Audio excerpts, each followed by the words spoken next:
আবু জেহেল ওই সময় প্রেসিডেন্ট ছিল, কোরআনের বিপক্ষে অবস্থান নেওয়ার কারণে আল্লাহ তাকে যৌন অক্ষম করে দিয়েছিলেন। বউ ছিল ওর, কিন্তু কাজ করতো অন্যজন। এই জন্য ওর স্ত্রীর নাম হচ্ছে নাকেরা। নাম কি? নাকেরা মানে অনির্দিষ্ট, নিজে কাজ করতে পারতো না। আজ যারা কোরআনের বিরুদ্ধে অবস্থান নেবেন, আল্লাহ আপনাকে এমন শাস্তি দেবে, খালি দেখে দেখে হাঁ করে থাকবেন, কিছু বলতে পারবেন না। এইটাই বাস্তব। কাবা শরীফ তাওয়াফ করছিলাম, হঠাৎ করে দেখে পেটে ব্যথা। কি গো? এক পুলিশকে জিজ্ঞাসা করলাম, ভাই এতক্ষণ তো ভালোই ছিলাম, এখন আমার পেটে ব্যথা করছে, কি জায়গার দোষ? পুলিশ আমার বলছে, হাজিউল হজ্জা তাই না বিলাদুকা। ও হাসি, দেশ কোথায়? বাংলাদেশ। ও, আপনি জানেন না এটা কোন জায়গা? না তো। আবু জেহেলের বাড়ি। আপনি এখনো পায়খানা না করে দাঁড়িয়ে আছেন, তাড়াতাড়ি করে। পায়খানা করে দেখি সত্যি আমার পেটের ব্যথা ভালো হয়ে গেছে। আল্লাহ আমাকে বোঝাতে চাই, হামসা এত টাকা পয়সা খরচ করে সেই বাংলাদেশ থেকে আসলে এখানে, আর শয়তানের মুখে পায়খানা না করে চলে যাবা, তাড়াতাড়ি করো। দেখেন তো সে দেশের প্রেসিডেন্ট, কত দামি জায়গা তার, কাবার পাশে ওর বাড়ি, অথচ জায়গাটাকে আল্লাহ এত নিকৃষ্ট বানিয়ে দিয়েছে। তামাম দুনিয়ার মানুষেরা এখন যায় ওই জায়গাতে পায়খানা না করে দেশে যায় না। কোরআনের বিরুদ্ধে আমি ডাইরেক্ট বলছি, যারা যে অবস্থান নিয়েছে, কেউ ডাইরেক্ট নিয়েছে, কেউ ইনডাইরেক্ট নিয়েছে, আপনাকে আল্লাহ ছাড়বেন, আপনার বাড়ি পর্যন্ত নিকৃষ্ট, এমনকি আপনার নামও কেউ দুনিয়ায় রাখবে না। আপনার নাম আর কত সুন্দর, আপনার চাইতে ইয়াজিদের নামটা সুন্দর না? অনেক সুন্দর ছিল। ইয়াজিদ তাও কেন্দ্রীয় মসজিদের ইমাম ছিল, কিন্তু নামটা এত বেশি ঘৃণিত করে আল্লাহ দিয়েছে, নামটার নাম নেই। ইয়াজিদ এখন গালি হয়ে গেছে। কাউকে যদি রাগাতে চান বলবেন এই ইয়াজিদের বাচ্চা। আমার মনে হয় কাউকে যদি বলা হয় ভাই ছেলে হয়েছে ৫,০০০ টাকা দেব, নামটা আবু জেহেল রাখেন, রাখবে? ছেলে দরকার হয় গলা টিপে মেরে ফেলবো। আর শিক্ষিত মানুষেরা কান খাড়া করে মিলান। আল্লাহর নিদর্শন এসেছিল, যেখানে ইচ্ছা যাবে, যা ইচ্ছা খাবে। এখন তো ওই নিদর্শন উষ্ঠি নেই। এখন আল্লাহর নিদর্শনের নাম কি? আল্লাহর আয়াতের নাম কি? এইটাই শিক্ষা আজকের মাহফিলের। যেখানে ইচ্ছা যাবে, যেখানে ইচ্ছা খাবে, যা ইচ্ছা করবে, কেউ বাধা দিতে পারবেন না। বাধা দিলে খবর আছে। এখানে প্রায় ৯টা জাতির কথা আছে, সবাইকে আল্লাহ ধ্বংস করেছে খালি সীমা লঙ্ঘন করার কারণে। আল্লাহ এমনিতে কিছু পাঠান না, পাঠানোর পরে যদি না মানে তখন আর ছাড়েন না। আল্লাহ তো পাঠিয়েই দিয়েছে, ১৫০০ বছর আগে পাঠিয়েই দিয়েছে, কিয়ামত পর্যন্ত এটা থাকবে। এখন যদি কেউ বেঈমানি করেন, না বোঝার ভান করে থাকেন, আরে ভাই আমরা তো কোরআনের মালিক না। কোরআনের মালিক এই লোকটাও না। কোরআনের মালিক কে বলেন? এই জমিনের মালিক কে? আমরা তো কামলা। কামলা বোঝেন? এই যে কাজ করে খাচ্ছে মাঠে ঘাটে, এই জমিনের মালিক মনে করেন স্বপন সাহেব ৫ জন মানুষকে নিয়েছে, যেখানে ধান লাগান, লাগালাম সারাদিন, মাগরিবের আগে বলছে আপনাদেরকে আমি টাকা দিয়ে দেব। আসরের নামাজের পরে টাকা দিয়ে দেবে আমাদের। কিছুক্ষণ আগে আসরের সময় হতে আর মাত্র ৫টায় সময় টাকা দেবে, ১০ মিনিট বাকি আছে। কয়েকজন মস্তান এসে মোটরসাইকেল নিয়ে বলছে ধান সব তুলে ফেলবো। আমরা যদি বলি না ভাই আর ১০ মিনিট পরে তোলেন, কারণ এই জমি আমাদের না, এ ধানও আমাদের না। আমরা আছি আমাদের টাকা নেওয়ার জন্য, কারণ টাকা না পেলে আমাদের সংসার চলবে না। কথা বলেন ঠিক কিনা? এরপরেও যদি মস্তান বলে না তুলেই ফেলবো, তখন মারামারি হওয়ার সম্ভাবনা নেই। মালিক তো নেই, আমরা তো কামলা, আমরা তো জন, মনীষ, পাট, লেবার যাই বলেন। অন্তত আমাদের বেতন পাওয়ার জন্য হলে এই লোকগুলোকে এখন ঠেকাতে হবে। ঠেকাতে গিয়ে ধস্তাধস্তি, মারামারি, হাতাহাত, মেরেও ফেলা লাগতে পারে, কারণ আমাদের টার্গেট বেতন। আমাদের টার্গেট কি? আমরা ঠিক এই কায়দায় জমিনে আছি। এ জমিনের মালিকও আমরা না, কোরআনের মালিকও আমরা না, আমরা কামলা, খাদেম। এই কোরআন প্রতিষ্ঠার জন্য চেষ্টা করে যাচ্ছি। বিকাল 5টা মানে জীবনের শেষ দিন পর্যন্ত চেষ্টা করে যাব। এর মাঝখান থেকে কেউ যদি এসে বাধা দিতে চান, হয় হাতাহাতি হবে, মারামারি হবে, মেরেও ফেলতে পারি। এখানে কোনো আপোষ নেই, কারণ আমার বেতন দরকার, আর আমাদের বেতনের নাম জান্নাত। এই কথা বলুন। এটা পাওয়ার জন্য যদি কোরআন বিরোধী কাউকে পাওয়া যায়, বাধা দানকারী, তাকে কিন্তু বিকাল 5টার আগে ছাড়া হবে না। কুল বিফাদলিল্লাহি ওয়া বিরহমাতিহি ফাবিযালিকা ফালিয়াফরাহু হুয়া খায়রুম মিম্মা ইয়াজমাউন। আল্লাহ পাক বলেন, নবী আপনি বলুন, দুনিয়ার মানুষ যে যা পেয়ে আনন্দে আছে ওটা একটাও স্থায়ী না, ওটা থাকবেও না। ওটা আজ আছে কাল নেই। পৃথিবীতে শুধু স্থায়ী সম্পদ যেটা, সেটা কোরআনে কারীম। এটা আমি আল্লাহর কাছেও শ্রেষ্ঠ সম্পদ। হয়তো এখন আপনি চোখ বন্ধ হয়ে গেলে, আমার তো যতটুকু বাস্তবতায় দেখেছি, মহিলারা যত দামি মানুষের স্ত্রী হোক, যত দামি মহিলা হোক, যদি মারা যায় এখন সকাল বেলার আগেই ওর হাতের গহনা, গলার গহনা, মুখের গহনা সব খুলে নেবে, যত বড় দামি মানুষই হয়। শুধু চোখ বুঝে আছেন, যদি নড়াচড়া না করেন, বাস্তবতায় মানুষ যদি মনে করে যে মরে গেছে, তাও খুলে নেবে। দুনিয়া এরকম জায়গা। এখন থেকে 200 বছর আগে যে লোকটা মারা গেছে, আপনার দাদার দাদার দাদা, ও কিন্তু এখানে এরকম দাপট নিয়ে চলতো।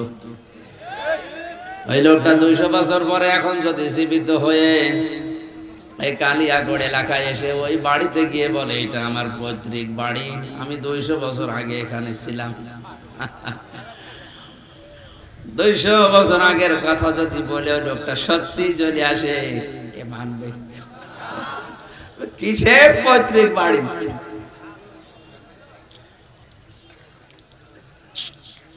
অথচ বিশাল সম্পদ, কিন্তু তার অধিকার ছিল, সেই বানিয়েছিল কষ্ট করে। আল্লাহ পাক এই সমস্ত দিকে তাকিয়ে জানিয়েছে, আমাল হায়াতুদ দুনিয়া ইল্লা মাতাউল গুরুর। সূরা আলে ইমরান 4 নাম্বার পারার 13 নাম্বার পৃষ্ঠার 13 নাম্বার লাইনের 185 নাম্বার আয়াতের শেষের দিকে আছে, এ পৃথিবীর জীবনটা ধোঁকাবাজি, খেল তামাশা, রং তামাশা ছাড়া আর কিছু না। দুনিয়ার সব মানুষই ধোঁকায় পড়ে আছে। আমরা জানি ধোঁকায় পড়ে না থাকি, এই জন্য মাঝে মাঝে কোরআনের অনুষ্ঠানগুলো আমরা করি। আল্লাকুমুত তাকাসুর হাত্তা যুরতুমুল মাকাবির। বেশি বেশি পাওয়ার জন্য মানুষ মহান্ধ হয়ে গেছে। যতক্ষণ পর্যন্ত কবরে না যায়, ওরে রেশ কাটবে না। সুতরাং কবরে যাওয়ার আগে আমাদের রেশ যেন কেটে যায়, এই জন্য 1টা বছর পরে বাগান এনে সাজিয়েছেন আমাদেরকে কোরআনে কারীম শোনানোর জন্য। আল্লাহর ভাষায় যেটা বুঝলাম, দুনিয়ার শ্রেষ্ঠ সম্পদে কোরআন। আমরা যেহেতু আজকে অন্তত একটা অনুষ্ঠান কোরআনে কারীমের মাধ্যমে পেয়েছি, এটা নিয়ামত মনে করি আমরা, নাকি? ওয়াইদ তা'আযানা রাব্বুকুম, সূরা ইব্রাহিমের ভেতরে আল্লাহ বলেন, আমি এলান দিলাম, আমি ঘোষণা দিলাম, যে একটি ঘোষণা। একটি কি?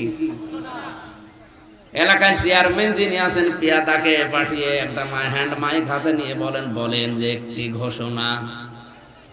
ইউনিয়ন পরিষদের পক্ষ থেকে একটি ঘোষণা মাইকিং করা হয়। আল্লাহ যেন নিজে মাইক হাতে নিয়ে এই সিরাজগঞ্জ পাবনা এলাকায় এসে বলছে একটি ঘোষণা।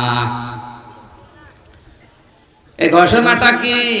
ওই যে আগে যারা জানালাম যে দুনিয়ার শ্রেষ্ঠ সম্পদ কোরআন, মাইকিং হয়েছে হয়তো স্বপনের মাধ্যমে 2-3 দিন, যে একটি ঘোষণা, একটি এলান শোনেন, অমক দিন অমক তারিখে কোরআনে কারীম শোনানো হবে, আসবে অমক জন। আল্লাহ পাক বলেন, এটা নিয়ামত হিসাবে আমি যদি গণ্য করে মানুষ, যেটা নিয়ামত, আমি যেন নিজে মাইক হাতে নিয়ে প্রচার করছি যে একটি ঘোষণা। মাহফিলের প্রচার সরাসরি করেছে প্রচারককে, বলেন বলেন। আল্লাহ বলেন একটি ঘোষণা, ও পাবনার মানুষেরা, সিরাজগঞ্জের মানুষেরা, বান্দা বান্দি যারা দাবি করো আমার যে আমি আল্লাহর বান্দা, আমি আল্লাহর বান্দি, আল্লাহ পাক যেন মাইক হাতে নিয়ে নেমে পড়েছে। লাইন শাকারতুম, যদি আমার নিয়ামতের শুকরিয়া আদায় করো। সবাই স্বীকার করলাম এটা একটা নিয়ামত, এটা প্রতিদিন আসে, 1 বছর পরে আজকে এসেছে। এটা যদি নিয়ামত মনে করো, কারণ এখানে আসা বসা, শ্বাস প্রশ্বাসে নিঃশ্বাসে তোমার নেকি হচ্ছে। দুনিয়ায় এরকম আর একটা কোনো অনুষ্ঠান নেই যেখানে গেলেই মানুষের নেকি হয়। এটা এই কারণে যেখানে কোরআন আছে, কি আছে, যতক্ষণ চুপ থেকে শুনবেন মনে করবেন আমি নামাজে দাঁড়িয়ে আছি। জোরে বলেন আল্লাহু আকবার। আল্লাহ বলেন এই নিয়ামতের শুকরিয়া যদি তোমরা আদায় করো, চুপ থাকো আর শোনো, কি করব জানো, লাযিদান্নাকুম, লামে তাকিদ নুনে সাকিলা, গ্যারান্টি দিয়ে বলছি জীবনে এরকম নিয়ামতে আরো তোমাদেরকে ডুবাবো। ভালো ভালো কাজে তোমাদেরকে আমি আঞ্জাম দেওয়ার সুযোগ করে দেব। ওয়ালা ইন কাফারতুম ইন্না আযাবি লাশাদীদ, যদি আমার নিয়ামতকে না শুকরিয়া করো, দাম না দাও, গুরুত্ব না দাও, হয় মনে করে চলে যাও, আমি এটা কিন্তু ছিনিয়ে নেব, জীবনে আর এরকম ভালো কাজে তোমারে নিয়ে আসবো না। ইন্না আযাবি লাশাদীদ, অবশ্যই আমার আযাব বড় কঠিন, তার ভেতরে তোদেরকে ফেলে দেব। জোরে বলেন নাউজুবিল্লাহ। কোরআনী আয়াতের তাফসিরে অন্য একটা আয়াত আমি পেয়েছি, কোন মানুষ যদি কোরআনের আইন বাদ দিয়ে, কোরআনের নিয়ম নীতি বাদ দিয়ে দুনিয়ার জীবন চালাতে চায়, আল্লাহ পাক বলেন তার পেছনে একটা শয়তান আমি আল্লাহ বন্ধু হিসাবে নিযুক্ত করে দেই। ওয়ামান ইয়াশু আন যিকরির রহমানি নুকাইয়্যিদ লাহু শাইতানান ফাহুয়া লাহু করিন, যে ব্যক্তি আমার জিকির থেকে, আমার কোরআন থেকে মুখ ফিরিয়ে অন্যদিকে চলে যাবে, আমি আল্লাহ নিজে তার সাথে একটা শয়তান সেট করে দেই, সে একেবারে আটার মতো লেগে থাকবে। তার মানে যে শয়তানের সাথে মিলে থাকবে তাকেও শয়তান শয়তানি বানাবে। ও গ্যারান্টি দিয়েছিল আল্লাহর কাছে, লামান তাবিআকা মিনহুম লাআমলাআন্না জাহান্নামা মিনকুম আজমাইন। আল্লাহ বলেন তোর অনুসরণ যদি কেউ করে, তোর সাথে লেগে থাকে, তোকে যেমন জাহান্নামে দেব, তোর সাথেও কেউ দেব। এই জন্য এটা নিয়ামত মনে করে যারা এসেছি, আর একবার বলছে আলহামদুলিল্লাহ, দরুদ আর সালাম পড়ছে আমাদের নবী মুহাম্মদ রাসূলুল্লাহ সাল্লাল্লাহু আলাইহি ওয়াসাল্লাম। আজকে আমাদের আলোচনার বিষয় হচ্ছে এই পৃথিবীতে কাকে কাকে আল্লাহ সবচাইতে বেশি অপছন্দ করে, ঘৃণা করে। বাংলাদেশে যারা আওয়ামী লীগ করে, প্রধানমন্ত্রী শেখ হাসিনা যদি কালকে ঘোষণা দেয় যে এই দেশে আমি অমুক অমুক অমুককে সবচাইতে বেশি ঘৃণা করি, এদেশে আওয়ামী লীগ যারা করে তারা তাকে ভালোবাসবে? আসতে বলেন। বিএনপি যারা করে, খালেদা যদি কালকে ঘোষণা দেয় যে এই দেশে অমুক অমুককে আমি সবচাইতে বেশি ঘৃণা করি, বিএনপি যারা করে ও যদি ধানের শীষ নিয়েও দাঁড়ায় ভোট দেবে। পৃথিবীর রাজনৈতিক ক্ষমতা টিকানোর জন্য একটা দল আপনি করেন, এই কারণে যদি আপনার নেত্রীর কথা, নেতার কথা এত বেশি মূল্যায়ন করেন, একটু ভাবেন তো বিবেক দিয়ে।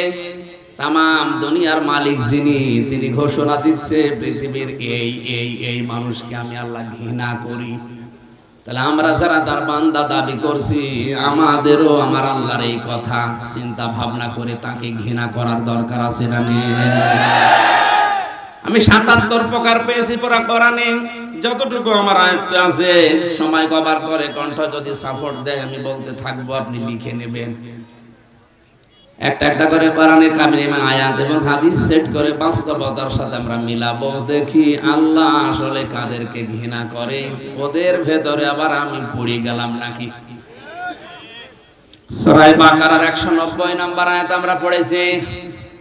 জবান খুলে কোরআনের সোনালী আয়াত পড়েন, যেন প্রতিটি অক্ষরে 10টা করে নেকি হয়।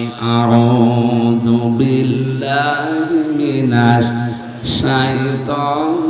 শাইতানির রাজিম। বিসমিল্লাহির রহমানির রহিম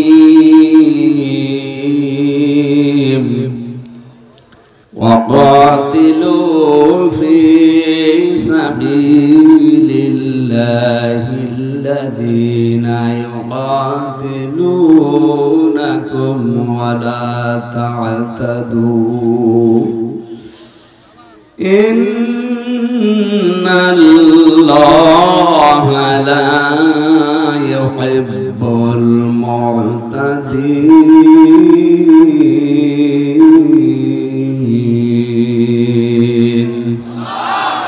صدقت يا ربنا আমার আল্লাহ যা বলেছে সত্য বলেছে সূরা বাকারা 286 টা আয়াত আছে 40 টা রুকু আছে মাত্র একটা আয়াত পড়েছি আমি এই আয়াতের ভেতরে মূল কথা হচ্ছে আল্লাহ কাদেরকে দুনিয়ায় সবচাইতে বেশি অপছন্দ করে ঘৃণা করে বলেন নাউজুবিল্লাহ আরম্ভ হচ্ছে আল্লাহ পাক বলেন অকাতিলু তোমরা লড়াই করো কি করো এই কথাটা শোনার পরে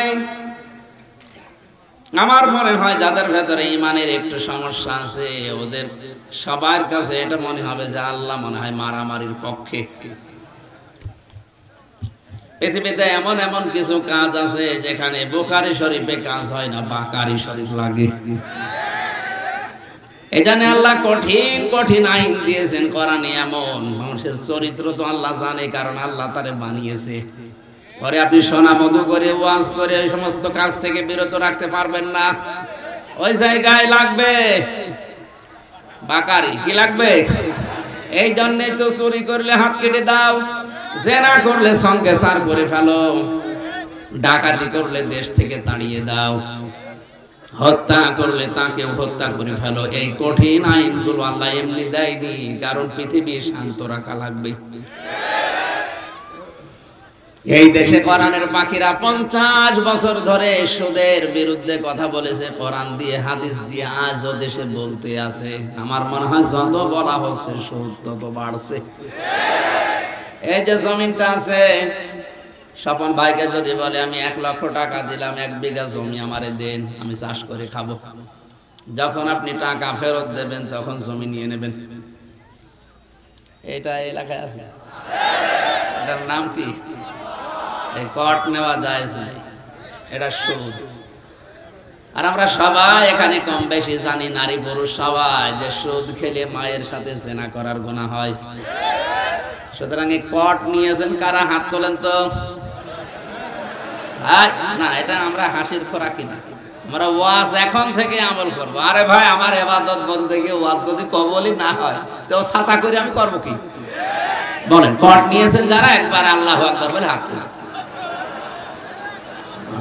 অনেক টুপিওয়ালা দাড়িওয়ালা মানুষ এই কাজ করছে তার মানে এই কাজটা আপনারা কি এলাকায় জায়েজ মনে করেন না হারাম মনে করে করেন জায়েজ না এটা জায়েজ এখন হারাম পেটের দায়ে এটা তো ফতোয়া বানিয়েছে মানুষ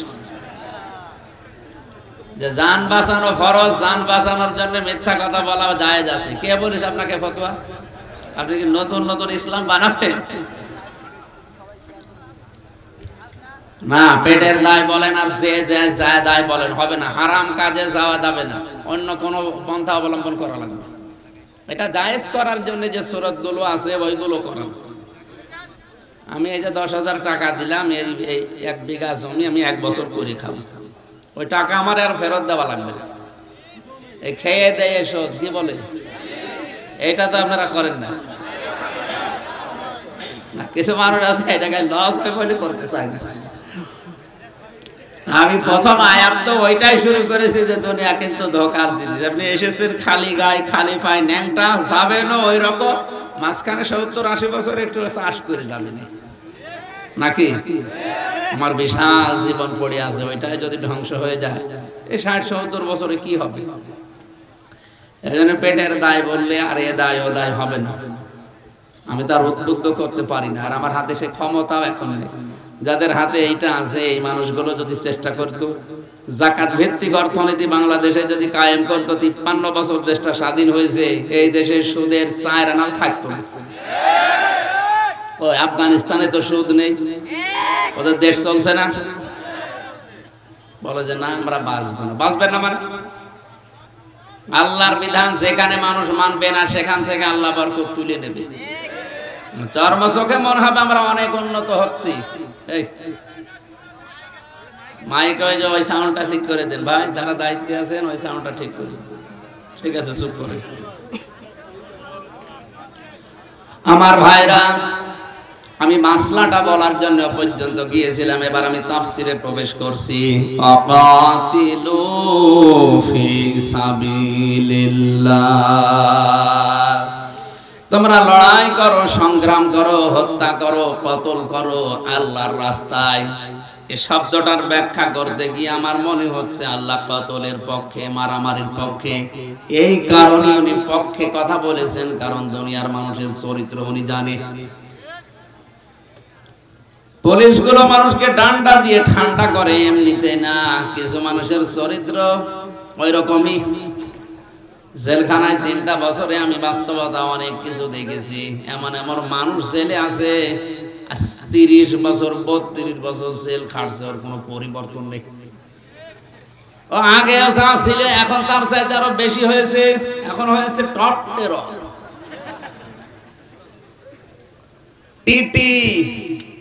যতদিন না মরবে ততদিন ওর বের হওয়ার কোনো চান্স নেই। বড় বড় আসামির সাথে আমি দেখেছি যে বাংলাদেশে ওদের মতো আসামি আর নেই। যাদের নাম নিয়ে সিনেমা তৈরি হতো এদেশের, সুইডেন আসলাম কে এলো 27 বছর আছে, নায়ক মান্না একটা তৈরি করেছিল না সিনেমা, আসলাম ভাই, এই সেই লোক। ওর জীবনটা পুরা কাহিনীতে তুলে ধরেছে কি করে ও সুইডেন আসলাম হয়েছে। এইরকম বড় বড় আসামি ওই জায়গায় আছে, ওইটা হাই সিকিউরিটি জেল। তো মানুষগুলো দেখেছি ওখানে লেখা আছে গেটে যে এটা মানুষের সংশোধনাগার, মানুষ সংশোধন হয় এখান থেকে। সংশোধন করার জন্য যেটা দরকার ওইটা ওই জায়গায় এরকম ওপেন ভাবে চলে না। ওখানে যদি মানুষ যারা আসামি হয়ে যায়, বলতো আপনার মার্ডার মামলায় মনে করেন 30 বছর জেল, যদি আপনি কোরআন মুখস্থ করে 5 ওয়াক্ত নামাজ আদায় করে তাহাজ্জুদ পড়ে আপনার আচরণ দিয়ে প্রমাণ করতে পারেন যে আপনি ভালো হয়ে যাচ্ছেন, 30 বছর না আপনার 5 বছর পরও বের করে দেওয়া হবে। আমার মনে হয় 1,10,000 আসামি আছে দেশে, প্রায় 1 লাখ মানুষই হাফেজ হয়ে দিত। ভেতরে ভেতরে যদি জমার মসজিদ চালু করে জোহর আসর মাগরিব এই নামাজগুলো পড়ার ব্যবস্থা করে দিত, ওই সেই ব্রিটিশের যে নিয়ম চলছে ওইটাই। এই নিয়ম নীতিগুলো ভেতরে যদি সংশোধনাগার সত্যি এভাবে তৈরি করতো, মানুষ আসলে ভালো হওয়ার সিস্টেম ওই জায়গায়। কারণ কোনো কাজ নেই, কাম নেই, শুধু 24 ঘন্টা বসে থাকা। এইগুলো আমরা পাই না ওখানে। চোর ওখানে যায় চুরি করে, ডাকাত হয়ে বের হয়, ডাকাত যায় ও মার্ডার কিভাবে করা লাগে সেই ট্রেনিং নিয়ে বের হচ্ছে। আল্লাহ জানে কঠিন কঠিন আইনগুলো দিয়েছেন যে তোমরা আল্লাহর রাস্তায় হত্যা করো, সংগ্রাম করো। ফালাম তাকতুলুহুম ওয়ালাকিন্নাল্লাহা কাতালাহুম ওয়া মা রামাইতা ইয রামাইতা ওয়ালাকিন্নাল্লাহা রামা। আমার কথা কি বুঝতেছেন? আপনি অন্যদিকে নিয়ে যাবেন না যে খালি মারামারির জন্য উদ্বুদ্ধ করছে, খালি হত্যার জন্য না। এই আয়াতের প্রথম কথা এটা যে তোমরা হত্যা করো। কার রাস্তায় করবা? ফি সাবিলিল্লাহ, আল্লাহর রাস্তায়। এই শব্দটার অর্থ শুনে যদি এখন কেউ জঙ্গিবাদে জড়িয়ে যায়, কেউ চরমপন্থা অবলম্বন করে, এটা দোষ কি কোরআনের? আপনি বুঝতে ভুল করেছেন। কোরআন কোনদিন মানুষ হত্যার পক্ষে বিনা কারণে না। কথা বুঝতেছেন? এই জন্য আমাদের উচিত হচ্ছে কোরআনের মর্ম মানেগুলো উপলব্ধি করার জন্য তাফসীর গুলো পড়া। ইবনে কাসিরের ভেতরে মুফাসসিরুল ইকরাম লিখেছেন, ঈমানদার যারা তারা সারা জীবন লড়াই করবে, সংগ্রাম করবে, ওরা যুদ্ধ জিহাদ চালাবে আল্লাহর রাস্তায়। কার রাস্তায়? পক্ষান্তরে দুনিয়ায় যারা কাফের, এরাও তাদের যুদ্ধ জিহাদ চেষ্টা সংগ্রাম মারামারি কাটাকাটি এরাও করবে, কিন্তু শয়তানের রাস্তায়। সূরা নিসার ৭৬ নম্বর আয়াতে এই তথ্যগুলো আছে। আল্লাযীনা আমানু ওয়া ইউকাতিলুনা ফি সাবিলিল্লাহ, ঈমান যাদের আছে এরা লড়াই করবে, সংগ্রাম করবে, করাই লাগবে, মাস্ট বি আল্লাহর রাস্তায়। কার রাস্তায়? তাহলে মারামারি করতে দেখলেই আপনি উল্টা বুঝবেন না। এদের মারামারি তো দুনিয়ার কোন স্বার্থের জন্য না, আল্লাহর আইন দুনিয়াতে প্রতিষ্ঠা করা, কায়েম করার জন্য। আর যারা শয়তানের অনুসারী তারাও মারামারি করবে, হত্যা করবে, তারাও কাটাকাটি মিছিল করবে, কিন্তু রাস্তা হবে শয়তানের। আল্লাহ তাআলা এই কঠিন পরিস্থিতিতেও যে ডাক দিয়েছেন, ইকাতিলুনাকুম, তোমরাও তাদেরকে হত্যা করবা, তাদের বিরুদ্ধে সংগ্রাম করবা, লড়াই করবা। কতটুকু? যতটুকু ওরা করেছে। বিনা কারণে আজ অনেককে দেশ থেকে তাড়িয়ে দেওয়া হচ্ছে, বাড়ি থেকে বের করে দেওয়া হচ্ছে, দখল করে নেওয়া হচ্ছে। এটা যদি দেশে নাও হয়, ফিলিস্তিনে হচ্ছে। আর কথা বলে না কেন? সুতরাং তাদেরকে বিনা কারণে তাদের মাতৃভূমি থেকে, নিজের বাড়ি জায়গা ঘর থেকে বের করে দিয়ে জোর করে দখল করছে। এদেরকে আল্লাহ আদেশ দিয়েছে, যারা এই অবিচারগুলো করেছে ওদের বাড়ি ঘর থেকে বের করো, ওদেরকেও মারো, হত্যা করো। আপনার জায়গায় যদি এরকম কিছু করে, বৈধ জায়গায় বৈধ ট্যাক্স দিয়ে বসে আছি, জোর করে আপনি এখান থেকে তুলে দেবেন, থাকতে দেবেন না, এমন এমন অত্যাচার করবেন যেন আমি চলে যেতে বাধ্য হই। এখন প্রশ্ন আসতে পারে, এরকম কোন জায়গায় হয়? আপনি টের পাচ্ছেন? এক বউ এসে বলছে, কি গো তুমি যে আমারে বারবার পিটাও, আমাকে কি রাখবা না? স্বামী বলছে, কিলের ওজন দেখে টের পাও না? প্রতিদিন তোমার যে কয়টা করে কিল বসায়, কিলের ওজন দেখে তো টের পাওয়ার কথা যে তোমার রাখবো কিনা। আজ পৃথিবীর অনেকে ইসলাম ধ্বংস করার জন্য বাংলাদেশের দিকে তাকান, একটা একটা করে অনেক কিছু তুলে দেওয়ার চেষ্টায় আছে। এরপরেও আমরা যদি প্রশ্ন করি, কি আমাদের রাখবা না, ইশারা দিয়ে বলে টের পাচ্ছেন না। 1 থেকে মাস্টার্স পর্যন্ত মুসলমানের দেশে নবীজির জীবনী পাওয়া যাচ্ছে না, সাহাবীদের জীবনী পাওয়া যাচ্ছে না, কোরআনের একটা নির্ধারিত অংশগুলো যেগুলো ছিল ওগুলো পাওয়া যাচ্ছে না। তা আপনি কি পড়ে মানুষকে মানুষ বানাবেন? এখন যদি বলেন মানুষ কি তারা না, পশ্চিমারা? কিসের মানুষ তারা? যারা নারীতে নারীতে বিয়ে করে, পুরুষে পুরুষে বিয়ে করে, আল্লাহর দৃষ্টিতে এগুলো মানুষের বাইরে চলে গেছে। আর তাদের কালচার শুরু করার জন্য আজ যারা এই সমকামিতাকে প্রমোট করছে, এ দেশকে আপনি ডেড সি বানিয়ে দেবেন নাকি? জর্ডানের দিকে তাকান, লোক নবীর জামানায় যারা পুরুষে পুরুষে বিয়ে করে এই অন্যায় কাজটা দুনিয়ায় চালু করে আল্লাহ এত রাগ করেছিলেন তাদের উপরে, তাদের পুরা জমিনটাকে জিবরাইল একেবারে মাটি থেকে আকাশে তুলে আষাঢ় দিয়ে ডেড সি বানিয়ে দিয়েছে। আপনি মনে করছেন জিবরাইল এখন আর আসবে না দুনিয়ায়? নাকি আল্লাহর ক্ষমতা এখন শেষ হয়ে গেছে, ক্ষমতা এখন চলছে বুশের? আমাদের সাবধান বাণী উচ্চারণ করা দরকার, সেইটাই আমরা কোরআনের অনুষ্ঠানে করছি। কারণ কি অবস্থায় আপনি নিয়ে যাচ্ছেন ৯৬% মুসলমানের দেশে, বলেন তো।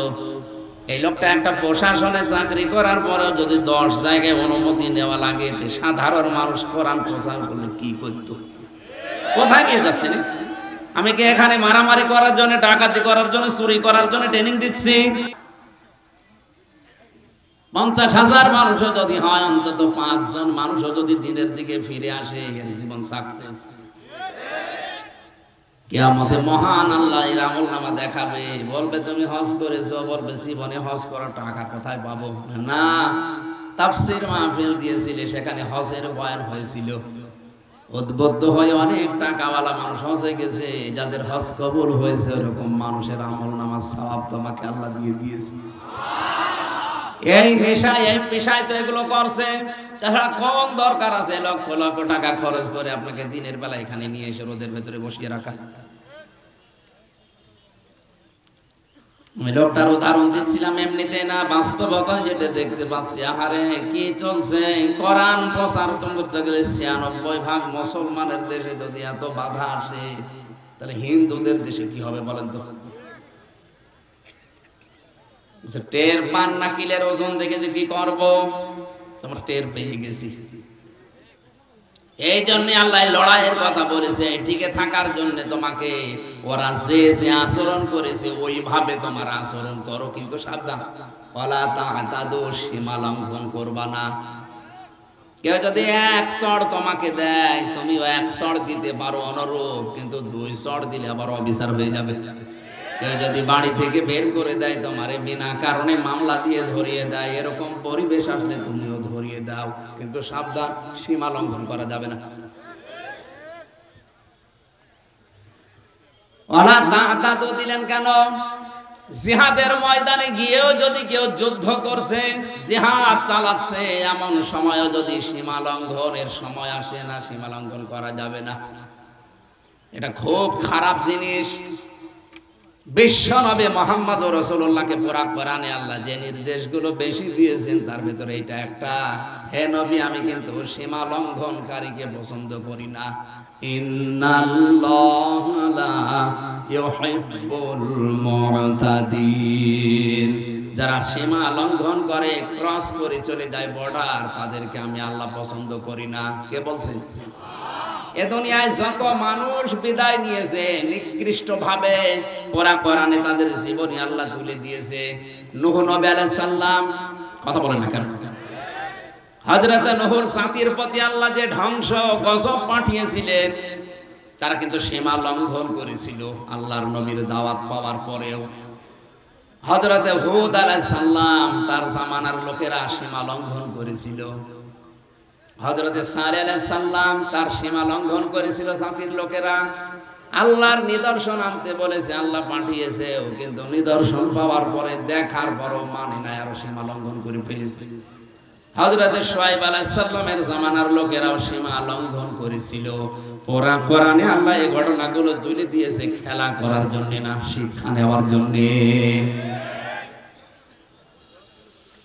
وَإِلَى ثَمُودَ أَخَاهُمْ صَالِحًا قَالَ يَا قَوْمِ اعْبُدُوا اللَّهَ مَا لَكُمْ مِنْ إِلَٰهٍ غَيْرُهُ। একটু ভালো করে শুনবে, এখানে শিক্ষা আছে। স্মরণ করো ওই সময়ের কথা যখন আমি সালেহকে, তার বংশ, তার ভাই, তার এলাকার মানুষ যারা ছিল তাদের কাছে পাঠালাম। হযরতে সালেহ তিনি আল্লাহর যে আসমানি কিতাব ওই সময় ছিল সহিফা, হাতে নিয়ে বললেন, জাতির লোকেরা, আমি তোমাদেরকে এমন একটা দিনের ভয় দেখাচ্ছি যেই দিনে বেচা কিনা চলবে না, আল্লাহ ছাড়া কোনো মাবুদ নেই, এই কথাটা স্বীকার করে নাও।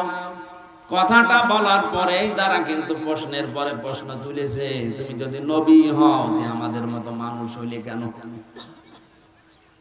ওই জামানার মানুষেরা মনে করতো নবী যারা এরা আমাদের মতো মানুষ হবে না, নবী যারা এরা বিয়ে শাদী করবে না, এরা রাজনীতি করবে না। আজ অনেক মানুষের ভেতরে ওই কাফেরদের ধারণা ঢুকেছে যে মাওলানা যারা এরা কেন বিয়ে শাদী করবে, এরা রাজনীতি করবে। আরে এই ধারণা তো কাফেরদের।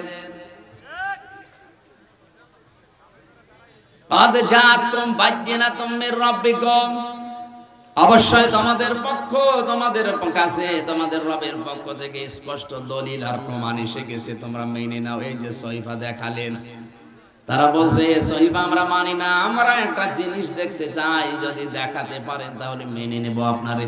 কি? এই যে বিশাল পাহাড়, এই পাহাড়ের উপরে যে বড় একটা পাথর আছে, ওই পাথরের ভেতর থেকে 10 মাস 10 দিনের গর্ভবতী একটা উটের বাচ্চা বের করে নিয়ে আসা লাগবে। নবীরা কোনো বিপদে পড়লে আগে নামাজে যেতেন, কিসে? আগে সেজদা দিয়ে বলতেন, আল্লাহ তুমি দেখো আমি কি করব এখন। আর আমরা নবীর উম্মতেরা বিপদে পড়লে আগে মাজারে দৌড়াই। কোন মাজারে না, কোন বাবার কাছে না, কত বড় বিপদ হোক, যত বড় বিপদ হোক, আগে সেজদায় চলে যান।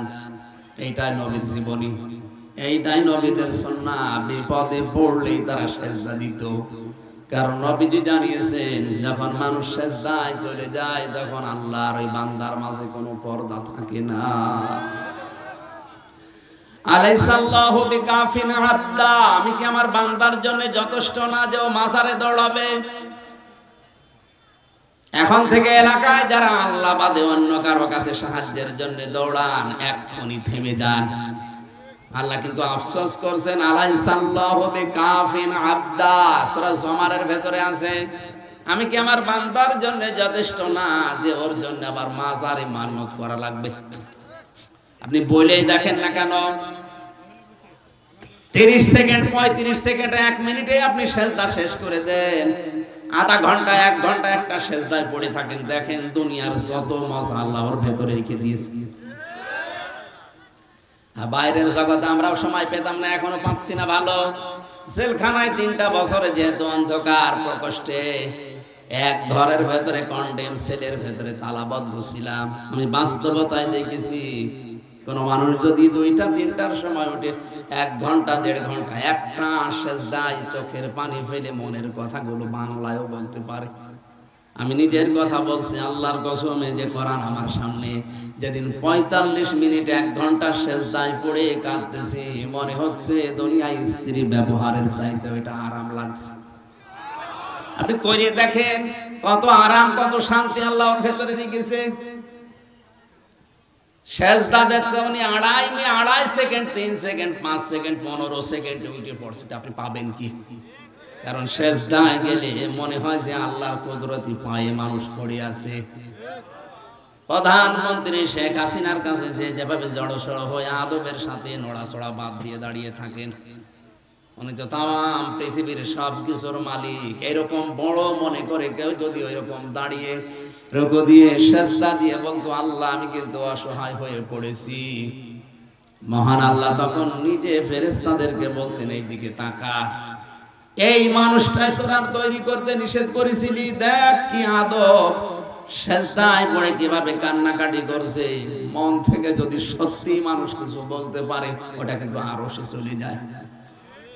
আমরা মন থেকে বলতে পারি না, অধিকাংশ কাজ হয়ে যায় আমাদের লোক দেখানো, এই জন্য তাসির হয় না ওর ভেতরে। হযরতে সালেহ সেজদায় পড়ে যখন কথাগুলো আবেগ নিয়ে বলছিলেন, আল্লাহর পক্ষ থেকে আদেশ এসেছে, সালেহ ঠিক আছে তুমি রাজি হয়ে যাও, ওদেরকে নিয়ে আসতে বলো, আমি আল্লাহর মুজিজা তোমার মাধ্যমে দেখাবো। ওখান থেকে উট নেমে আসতেছে। এবার আমার শিক্ষা দেওয়ার বিষয় যেটা চলে এসেছে ভালো করে, হাদিহি নাকাতুল্লাহি লাকুম আয়াতান ফাযারুহা তাকুল ফি আরদিল্লাহ ওয়ালা তামাসসুহা বিসুইন ফায়াখুদাকুম আযাবুন আলীম। এটা সূরা আরাফ। এই মাইক কার মাইক? মাইক তো ভালো, খারাপ না, মাইক ভালো আছে, কিন্তু এটা রাঙানো মনে হয় ডিস্টার্ব হচ্ছে। আমি এখান থেকে একেবারে শর্টকাটে একটা শিক্ষা নিয়ে আসার জন্য আয়াতটা পড়লাম, জায়গা মতো এসেছে। আর এখন যদি ডিস্টার্ব করেন, এই চুপ করেন, শোনা যাচ্ছে নাকি? যতটুকু শোনা যাচ্ছে ভালো করে পয়েন্টটা শোনেন।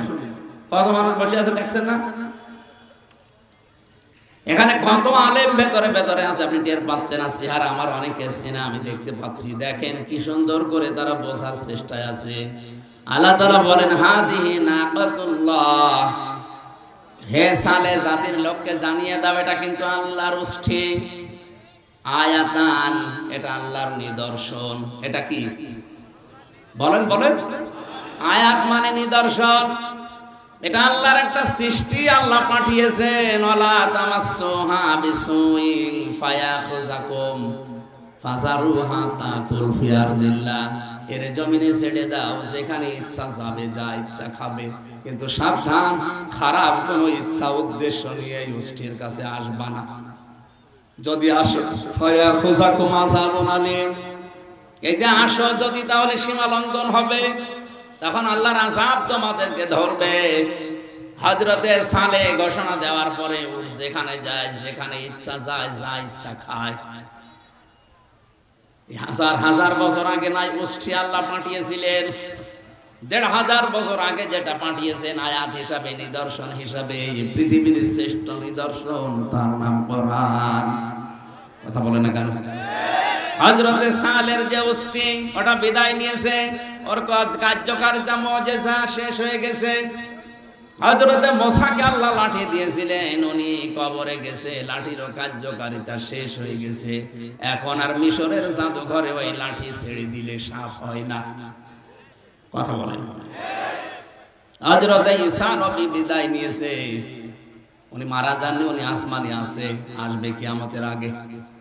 উনি যেমন হাত দিলে চোখ ভালো হয়ে যেত মানুষের, অন্ধ কুষ্ঠ রোগী ভালো হয়ে যেত, এখনো হযরতে ঈসা নেই, এজন্য কেউ চোখের উপরে আর হাত দিলে চোখ ভালো হয় না। পৃথিবীর যত নবী আল্লাহ কম বেশি তাদেরকে মুজিজা দিয়েছিলেন, আশ্চর্য কোন জিনিস, তারা বিদায়, মুজিজার কার্যকারিতাও বিদায়।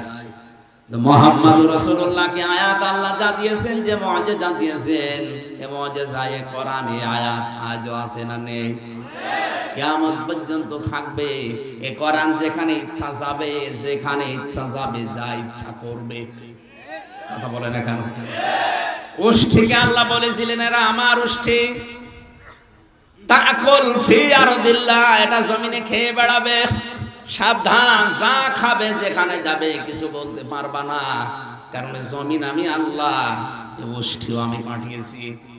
আল্লাহ তাআলা কোরআনের পক্ষে দলিল দিচ্ছেন, আলা লাহুল খালকু ওয়াল আমরু, এই জমিন আমি বানিয়েছি, জমিনে চলবে আমার বিধান। সুতরাং কোরআনে কারীম যাওয়া দরকার যেখানে যেখানে, ওই জায়গায় যদি কেউ যেতে বাধা দেয়, সে আল্লাহর শত্রু। কথা বোঝার না বোঝার ভান করে আছেন কারা? দেখে হাত তোলেন তো। আজ কোরআন আপনি শুধু ঘরের ভেতরে যেতে দেন, মাদ্রাসায় যেতে দেন, খানকায় যেতে দেন, মসজিদে যেতে দেন, কেন কোরআন সংসদে যেতে পারে না? কোরআন বিচারালয়ে যেতে পারে না? কোরআন ইউনিয়ন পরিষদে যেতে পারে না? মন্ত্রণালয়ে যেতে পারে না?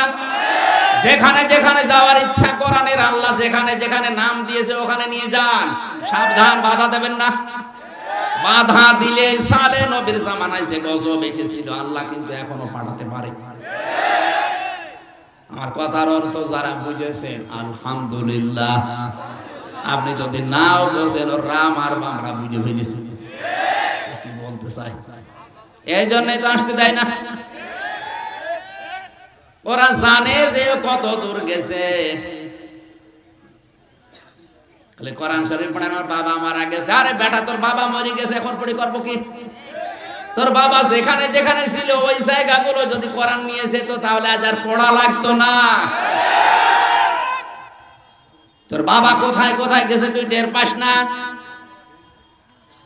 তোর বাবা ব্যবসা করেছে, ওই ব্যবসা প্রতিষ্ঠানে কোরআন ছিল না, ওখানে অনেক ব্যবসা প্রতিষ্ঠান বাংলাদেশে আছে। আজ বিভিন্ন গার্মেন্টস থেকে মেয়েদের কান্নার আওয়াজ আসে। আর এখন ওই শয়তান মরে গেছে বলে কোরআন পড়ে দেন, কোরআন পড়লো রাজ আবারও বাড়বে। কত সরকারি প্রতিষ্ঠানের দিকে তাকান, আজ এক একটা সিট পাওয়ার জন্য অনেক মহিলারা নিজেদের ইজ্জত বিক্রি করে দিচ্ছে। ওখানে যদি কোরআন থাকতো, ওখানে মেয়েদের কান্নার আওয়াজ আসতো না। বাবার বয়সী লোক আছে, এই জন্য আমি নিচে নামতে পারলাম না। এইটাই চলছে পৃথিবীতে এখন। এই কথা বলেন না কেন? কোরআন যেখানে যেখানে যাওয়া দরকার ওখানে যেতে দেন না। খালি মানুষ মরে গেছে, কোরআন পড়ান। আল্লাহর নিদর্শন, আল্লাহর এই আয়াত, এই নিদর্শন কার? এই আয়াতগুলোকে আমার বানানো, আল্লাহর নিদর্শন, আল্লাহর আয়াত। যেখানে ইচ্ছা যাবে, কেউ বাধা দিতে পারবে না। কেউ বাধা দিলে বুঝবেন ওটা সালেহ আলাইহিস সালামের জামানার কাফেরদের মতো কাফের।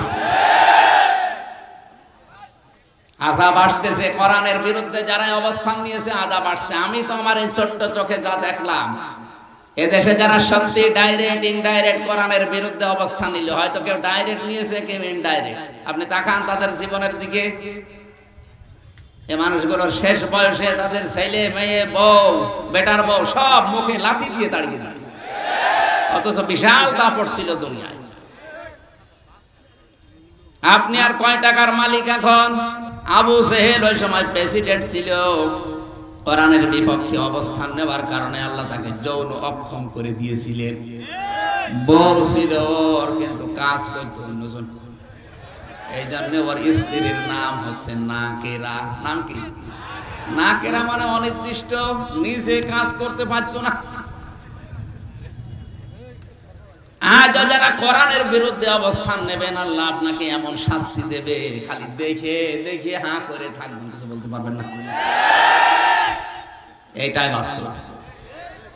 কাবা শরীফ তাওয়াফ করছিলাম, হঠাৎ করে দেখে পেটে ব্যথা। কি গো, এক পুলিশকে জিজ্ঞাসা করলাম, ভাই এতক্ষণ তো ভালোই ছিলাম, এখন আমার পেটে ব্যথা করছে, কি জায়গার দোষ? পুলিশ আমার বলছে, ইয়া হাজিউল হুজ্জাতায় না বিলাদুকা, ও হাসি দেশ কোথায়? বাংলাদেশ। ও আপনি জানেন না এটা কোন জায়গা? না তো। আবু জাহেলের বাড়ি। আপনি এখনো পায়খানা না করে দাঁড়িয়ে আছেন, তাড়াতাড়ি করে। পায়খানা করে দেখি সত্যি আমার পেটের ব্যথা ভালো হয়ে গেছে। আল্লাহ আমাকে বোঝাতে চাই, হামসা এত টাকা পয়সা খরচ করে সেই বাংলাদেশ থেকে আসলে এখানে আর শয়তানের মুখে পায়খানা না করে চলে যাবা, তাড়াতাড়ি করো। দেখেন তো সে দেশের প্রেসিডেন্ট, কত দামি জায়গা, তার কাবার পাশে ওর বাড়ি, অথচ জায়গাটাকে আল্লাহ এত নিকৃষ্ট বানিয়ে দিয়েছে। তামাম দুনিয়ার মানুষেরা এখন যায় ওই জায়গাতে পায়খানা না করে দেশে যায় না। কোরআনের বিরুদ্ধে আমি ডাইরেক্ট বলছি, যারা যে অবস্থান নিয়েছে, কেউ ডাইরেক্ট নিয়েছে, কেউ ইনডাইরেক্ট নিয়েছে, আপনাকে আল্লাহ ছাড়বেন, আপনার বাড়ি পর্যন্ত নিকৃষ্ট, এমনকি আপনার নামও কেউ দুনিয়ায় রাখবে না।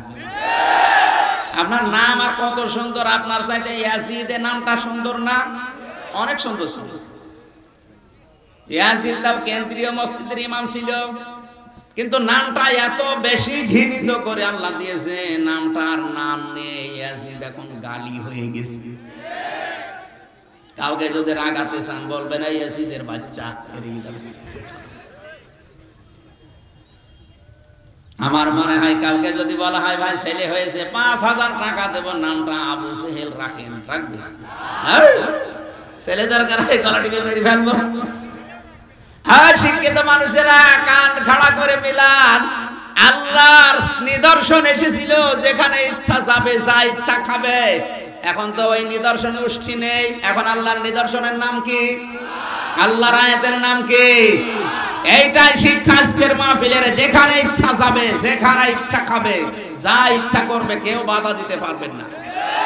বাধা দিলে খবর আছে। এখানে প্রায় ৯টা জাতির কথা আছে, সবাইকে আল্লাহ ধ্বংস করেছে খালি সীমা লঙ্ঘন করার কারণে। আল্লাহ এমনিতে কিছু পাঠান না, পাঠানোর পরে যদি না মানে তখন আর ছাড়েন না। আল্লাহ তো পাঠিয়েই দিয়েছে, ১৫০০ বছর আগে পাঠিয়েই দিয়েছে, কিয়ামত পর্যন্ত এটা থাকবে। এখন যদি কেউ বেঈমানি করেন, না বোঝার ভান করে থাকেন, আরে ভাই আমরা তো কোরআনের মালিক না। কোরআনের মালিক এই লোকটাও না। কোরআনের মালিক কে বলেন? এই জমিনের মালিক কে? আমরা তো কামলা। কামলা বোঝেন? এই যে কাজ করে খাচ্ছে মাঠে ঘাটে, এই জমিনের মালিক মনে করেন স্বপন সাহেব ৫ জন মানুষকে নিয়েছে, যেখানে ধান লাগান, লাগালাম সারাদিন, মাগরিবের আগে বলছে আপনাদেরকে আমি টাকা দিয়ে দেব। আসরের নামাজের পরে টাকা দিয়ে দেবে আমাদের, কিছুক্ষণ আগে আসরের সময় হতে আর মাত্র ৫টায় সময় টাকা দেবে, ১০ মিনিট বাকি আছে। কয়েকজন মস্তান এসে মোটরসাইকেল নিয়ে বলছে ধান সব তুলে ফেলবো। আমরা যদি বলি না ভাই আর ১০ মিনিট পরে তোলেন, কারণ এই জমি আমাদের না, এ ধানও আমাদের না। আমরা আছি আমাদের টাকা নেওয়ার জন্য, কারণ টাকা না পেলে আমাদের সংসার চলবে না। কথা বলেন ঠিক কিনা?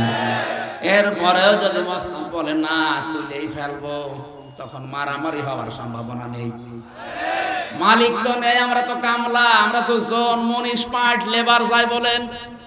অন্তত আমাদের বেতন পাওয়ার জন্য হলে এই লোকগুলোকে এখন ঠেকাতে হবে। ঠেকাতে গিয়ে ধস্তাধস্তি, মারামারি, হাতাহাত, মেরেও ফেলা লাগতে পারে, কারণ আমাদের টার্গেট বেতন। আমাদের টার্গেট কি? আমরা ঠিক এই কায়দায় জমিনে আছি। এ জমিনের মালিকও আমরা না, কোরআনের মালিকও আমরা না, আমরা কামলা, খাদেম। এই কোরআন প্রতিষ্ঠার জন্য চেষ্টা করে যাচ্ছি। বিকাল ৫টা মানে জীবনের শেষ দিন পর্যন্ত চেষ্টা করেই যাব। এর মাঝখান থেকে কেউ যদি এসে বাধা দিতে চান, হয় হাতাহাতি হবে, মারামারি হবে, মেরেও ফেলতে পারি। এখানে কোনো আপোষ নেই, কারণ আমার বেতন দরকার, আর আমাদের বেতনের নাম জান্নাত। এই কথা বলুন, এটা পাওয়ার জন্য যদি কোরআন বিরোধী কাউকে পাওয়া যায় বাধা দানকারী, তাকে কিন্তু বিকাল 5টার আগে ছাড়া হবে না।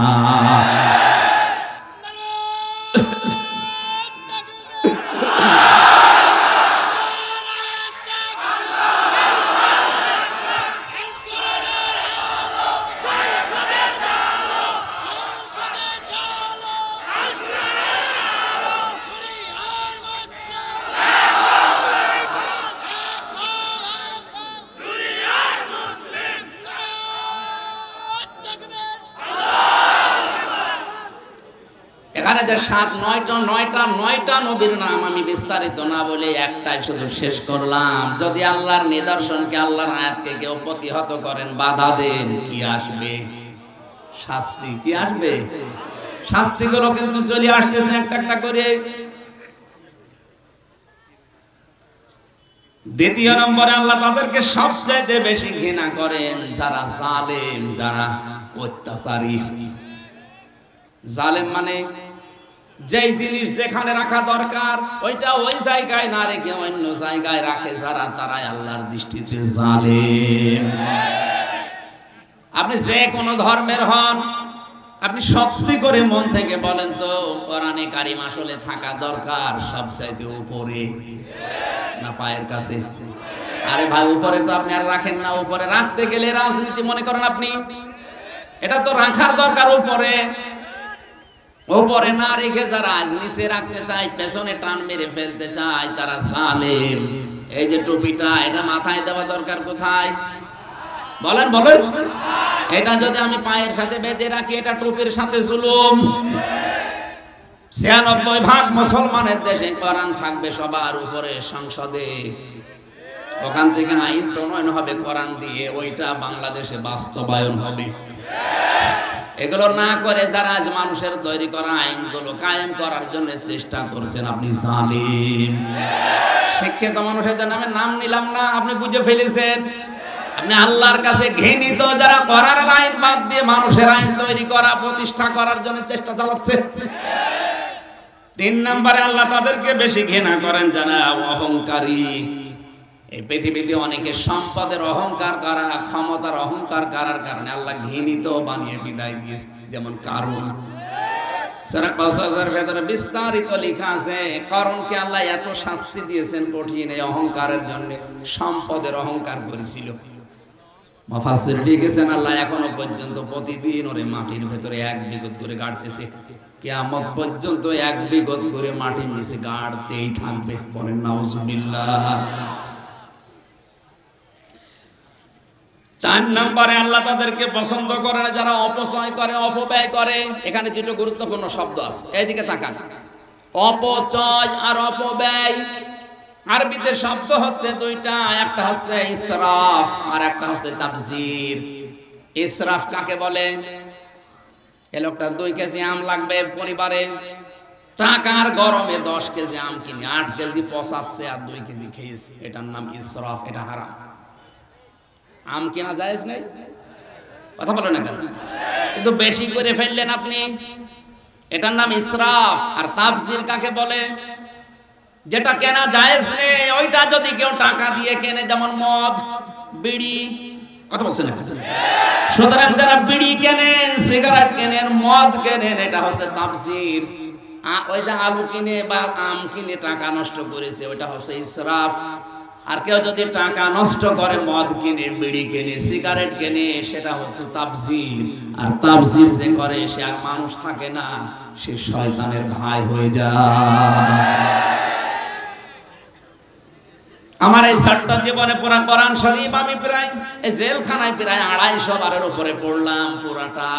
আমার যতটুকু জ্ঞান আছে আমি দেখেছি ওরা কোরআনে কোনো জায়গায় আল্লাহ শয়তানের ভাই বলে কাউকে উল্লেখ করেননি। শুধু একটা মানুষকে শয়তানের ভাই বলেছে, ইন্নাল মুবাদ্দিরিনা কানু ইখওয়ানাশ শায়াতিন। যারা অপচয় করে এরা শয়তানের ভাই, আর শয়তানের ভাই তো শয়তানি। কথা বলেন না কেন? তাহলে ইসরাফ আর তাসরিফ তাফসীর বুঝলেন যে বৈধ জিনিস কেনার ক্ষেত্রে বাড়াবাড়ি করা, বেশি খরচ করা, এটা ইসরাফ, এটাও হারাম। আর অবৈধ জিনিস কেনার ক্ষেত্রে টাকা পয়সা খরচ করা এটা তাফসীর দুইটাই হারাম। তাই একটা একটু বেশি খারাপ আর একটু আল্লাহর কাছে একটু কম খারাপ। দুইজনকে আল্লাহ পছন্দ করেন। 3-5 নম্বরে যারা আমানতের খেয়ানত করে, পাপী যারা। কোরআন জানিয়েছে কুলু ওয়াশরাবু ওয়ালা তুসরিফু, খাও পান করো কিন্তু ইসরাফ করবা না। অথচ এটা আজ বাংলাদেশে বেশি চলছে। আমানতের খেয়ানত মানে আমরা মনে করি 10,000 টাকা দিলাম, ওই টাকা আর ফেরত দিল না, এটা আমানতের খেয়ানত করলো না। এটা তো এক প্রকার আমানতের খেয়ানত। সবচাইতে বড় ওইটা যে চেয়ারে বসার যোগ্যতা রাখে না, সে জোর করে যদি বসানো হয়, এটা আমানতের খেয়ানত। আপনি বিবেক দিয়ে বলেন তো, এটা বাংলাদেশে হচ্ছে না হচ্ছে না? সবচাইতে বেশি হচ্ছে। আর বলতে গেলে হামজা খারাপ হয়ে যায়। আরে ভাই, আপনি তো আমানতের খেয়ানত করে বসে আছেন, আপনার যোগ্যতা আছে চেয়ারে বসার? যে সিস্টেমে বসেছেন ওই পুরাটাই তো ভেজাল গলদ। এখানে বসার কথা যার ছিল তারে আপনি বসতে দেন না, জোর করে তাহাজ্জুদের আগে কাজ করে নেন। এখানে আমাদের উচিত হচ্ছে যেখানে যেখানে যার বসা, ওখানে যদি তাকে না বসিয়ে অন্য কাউকে বসানো হয়, এটা খেয়ানত। আরে খেয়ানত যারা করেছেন, এর সাথে যারা সম্পৃক্ত, তাদেরকে আল্লাহ ঘৃণা করেন, ঘৃণা করেন, ঘৃণা করেন। এখন যদি বলেন না এটা উল্টি আমাদের পক্ষে দেন, আমি দেবো। আয়াত আছে? হ্যাঁ, কোন আয়াত আছে আপনার পক্ষে? সব আপনার বিপক্ষে। বুঝছেন? এই জন্য হতে দেয় না। আপনি হতে দেন না, আপনি তো আরো নিজের ক্ষতি করছেন। 6 নম্বরে তারা যারা ফাসাদ সৃষ্টি করে, বিশৃঙ্খলা তৈরি করে, নম্বরে যারা মন্দ কথা বলে, মন্দ কাজ করে, এদেরকে আল্লাহ সবচাইতে বেশি ঘৃণা করেন। বলেন নাউজুবিল্লাহ। মা বোন যারা এসেছেন, আপনাদের 2 মিনিটে গুরুত্বপূর্ণ 2টা পয়েন্ট বলছি, ভালো করে খেয়াল করবেন। এই পৃথিবীতে একজন মহিলাকে জিন্দা অবস্থায় আল্লাহ সালাম দিয়েছে, আর একজন মহিলাকে জীবিত অবস্থায় জান্নাতে ঘর দেখিয়েছে। দুইজনই পেয়েছে এটা স্বামী ভক্তির কারণে। আজ দিন দিনে অভ্যাসটা মেয়েদের উঠে যাচ্ছে। সামনে রমজান মাস আসতেছে, একটা পরিকল্পনা করবেন। যতটুকু আপনার সামর্থ্য আছে ওই অনুযায়ী আগে থেকেই বাজার ঘাট করে রেডি হয়ে একটা মজবুত কোমরে দড়ি বেঁধে মনে করবেন যে আমি লেগে গেলাম রমজান মাসটায়, অন্তত ইবাদত বন্দেগী করে পেছনের অপরাধ মাফ করে আমি নিষ্পাপ বেগুনাহ হয়ে যাব।